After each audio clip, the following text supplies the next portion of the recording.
दोस्तों, मैं आपको आज जो बताने जा रहा हूं वो सुनकर आपके होश उड़ जाएंगे, क्योंकि जो षड्यंत्र अभी भारत के प्रधानमंत्री नरेंद्र मोदी के खिलाफ रचा जा रहा है वो अब तक का सबसे बड़ा है। यह कहानी केवल राजनीति की नहीं है, यह कहानी है डीप स्टेट की, उन ताकतों की जो न भारत को मजबूत होते देख सकती हैं, न भारत के बाजार को अपने हाथ से निकलने देना चाहती हैं। कई लोग कहते हैं मुख्यमंत्री रहते हुए भी मोदी को हटाने की कोशिश हुई, लेकिन प्रधानमंत्री बनने के बाद से ये हमले और ज्यादा बढ़ गए और अब हालत यह है कि इस साजिश में कई देश शामिल हो चुके हैं। सोशल मीडिया पर चर्चा है, जैसे बांग्लादेश में डीप स्टेट ने शेख हसीना को हटाया, वैसा ही खेल भारत में मोदी के खिलाफ खेला जा रहा है। डीप स्टेट जिसमें CIA शामिल है, वो विदेशी कंपनियां शामिल हैं जो भारत के बाजार पर कब्जा चाहती हैं। और हैरानी की बात, अमेरिकी राष्ट्रपति डोनाल्ड ट्रंप भी इस खेल का हिस्सा बताए जा रहे हैं। सवाल यह है, क्यों डीप स्टेट चाहता है कि मोदी जाएं? क्यों भारतीय विपक्ष ट्रंप की भाषा बोलने लगा है? क्या भारत में भी बांग्लादेश जैसा बवाल खड़ा होने वाला है? दोस्तों, ये डीप स्टेट भारत को आर्थिक, सांस्कृतिक, व्यापारिक और सैन्य रूप से बढ़ता हुआ नहीं देख सकता। ये चाहते हैं कि भारत के बाजार पर अमेरिकी कंपनियों का कब्जा हो और हमारी संस्कृति को तोड़ने के लिए फर्जी फेमिनिस्ट, कुछ NGOs, कुछ छद्म इतिहासकार और दिखावटी इन्फ्लुएंसर्स की पूरी फौज खड़ी कर दी गई है। लेकिन भारत बदल चुका है। आज भारत दुनिया की आंखों में आंख डालकर बात कर रहा है और यही डर डीप स्टेट के दिल में बैठ चुका है। मामला बिगड़ा जब ऑपरेशन सिंदूर हुआ। भारत ने पाकिस्तान में घुसकर अमेरिकी F-16 विमानों को नुकसान पहुंचाया, पाकिस्तान को अमेरिका की गोद से खींचकर मारा। बस उसी दिन से पीएम मोदी को हटाने का खेल और तेज हो गया।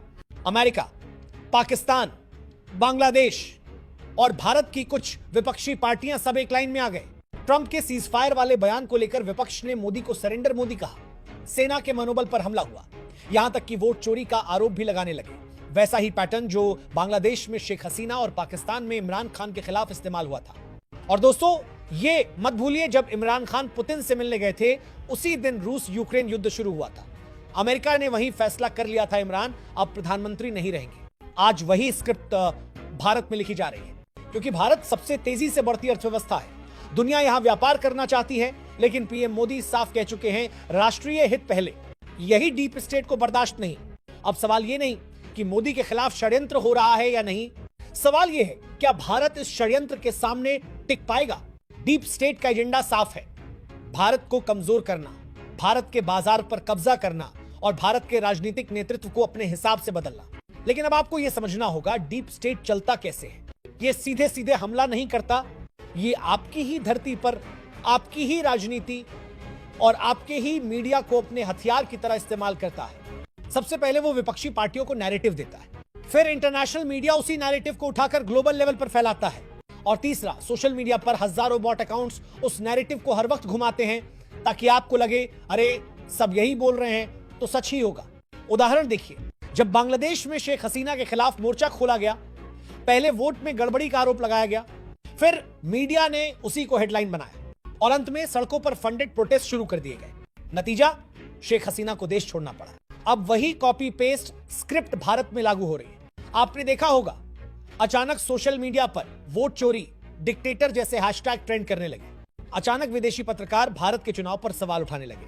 अचानक कुछ इन्फ्लुएंसर्स जो कल तक कुकिंग वीडियो बना रहे थे वो भी लोकतंत्र बचाओ पर लेक्चर देने लगे। और दोस्तों, सबसे खतरनाक हिस्सा अभी बाकी है। रिपोर्ट्स के मुताबिक डीप स्टेट भारत के अंदर आर्थिक अस्थिरता पैदा करने की कोशिश करेगा। मतलब स्टॉक मार्केट में शॉर्ट सेलिंग, रुपए को गिराने के लिए विदेशी फंड्स का इस्तेमाल और जरूरी सामान की सप्लाई चेन में बाधा डालना। क्यों? ताकि महंगाई बढ़े, लोग नाराज हो और चुनाव में माहौल बदल जाए। लेकिन दोस्तों, पीएम मोदी भी ये सब जानते हैं। उन्होंने खुद कहा था, मैं जानता हूं कि व्यक्तिगत रूप से मुझे बड़ी कीमत चुकानी पड़ेगी, लेकिन मैं इसके लिए तैयार हूं। और अब खेल अगले लेवल पर जाने वाला है। सूत्र बताते हैं डीप स्टेट अगले 6 महीनों में भारत के खिलाफ एक मल्टी फ्रंट अटैक प्लान कर रहा है। राजनीतिक मोर्चा, आर्थिक मोर्चा, सांस्कृतिक मोर्चा और मीडिया मोर्चा सब एक साथ। सवाल है, क्या भारत इसके लिए तैयार है? और क्या हम ये लड़ाई सिर्फ दूर बैठकर देख सकते हैं या अब हमें भी मैदान में उतरना होगा? डीप स्टेट जानता है, अगर पीएम मोदी को सत्ता से हटाना है तो जनता का भरोसा तोड़ना होगा। इसके लिए उन्होंने भारत के विपक्षी दलों को 3 तरह के टूल्स दिए हैं। नैरेटिव शिफ्ट, ताकि हर घटना का दोष सीधे मोदी पर जाए। अंतर्राष्ट्रीय दबाव, विदेशी नेताओं और संस्थाओं से बयान दिलवाना कि भारत में लोकतंत्र खतरे में है, सड़क आंदोलन, बड़े शहरों में अचानक फंडेड प्रोटेस्ट करवाना ताकि मीडिया में तस्वीरें जाएं और माहौल खराब हो। दोस्तों, ये कोई थ्योरी नहीं है, ऐसा ही copy paste formula Sri Lanka, Pakistan और बांग्लादेश में भी चलाया गया था। अब दूसरा मोर्चा, आर्थिक हमला। डीप स्टेट को मालूम है कि भारत की ताकत उसका तेजी से बढ़ता हुआ मार्केट है, तो उन्होंने तय किया है कि इस मार्केट में डर फैलाना है। कैसे?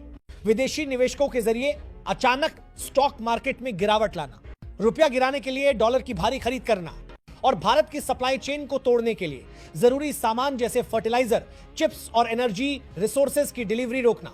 इसका असर सीधा आपकी जेब पर पड़ेगा, महंगाई बढ़ेगी, नौकरी घटेगी और लोग गुस्से में आएंगे। यही तो डीप स्टेट चाहता है, आर्थिक दर्द को राजनीतिक गुस्से में बदलना। तीसरा मोर्चा, सांस्कृतिक और सोशल हमला। दोस्तों, डीप स्टेट सिर्फ बंदूक से नहीं, दिमाग से भी लड़ता है। उन्होंने भारत में ऐसे ग्रुप तैयार किए हैं जो हमारी संस्कृति, हमारे इतिहास, हमारे त्योहार तक को टारगेट करते हैं। कुछ एनजीओ, कुछ सोशल एक्टिविस्ट और कुछ ऐसे इन्फ्लुएंसर्स जिनके लाखों फॉलोअर्स हैं, लेकिन असली मकसद सिर्फ एक आपके सोचने का तरीका बदलना। ये लोग लगातार सोशल मीडिया पर यही फैलाते हैं कि भारत में सब गलत है, भारत पीछे जा रहा है, मोदी तानाशाह है, ताकि धीरे धीरे बिना आपको पता चले आपके मन में देश और उसके नेतृत्व के प्रति अविश्वास बैठ जाए। और चौथा मोर्चा, मीडिया वॉर। दोस्तों, आपने नोट किया होगा पिछले कुछ महीनों में विदेशी मीडिया में भारत के खिलाफ रिपोर्ट्स की बाढ़ आ गई है। हर हफ्ते कोई नया एक्सपोज, कोई नई रिपोर्ट जिसमें भारत को बदनाम किया जाता है। ये सब ऐसे नहीं हो रहा, ये एक कोऑर्डिनेटेड मीडिया स्ट्राइक है। इसके लिए करोड़ों डॉलर खर्च किए जाते हैं ताकि आपकी सोच पर असर पड़े। अब सबसे बड़ा सवाल, कौन है ये लोग जो डीप स्टेट का नैरेटिव भारत में चला रहे हैं? सूत्रों के मुताबिक इसमें शामिल हैं कुछ बड़े पत्रकार जिनके इंटरव्यू हमेशा विदेशी चैनल्स पर दिखते हैं, कुछ थिंक टैंक के मेंबर्स जो वॉशिंगटन और लंदन के कॉन्फ्रेंस में भारत को लेकर नेगेटिव प्रेजेंटेशन देते हैं, और कुछ रिटायर्ड ब्यूरोक्रेट्स जो अपने इंटरनल नेटवर्क का इस्तेमाल करके अंतरराष्ट्रीय लॉबी को फीड करते हैं। दोस्तों, ये वही लोग हैं जिनका इस्तेमाल बांग्लादेश में शेख हसीना को गिराने के लिए किया गया था और पाकिस्तान में इमरान खान को सत्ता से हटाने के लिए भी।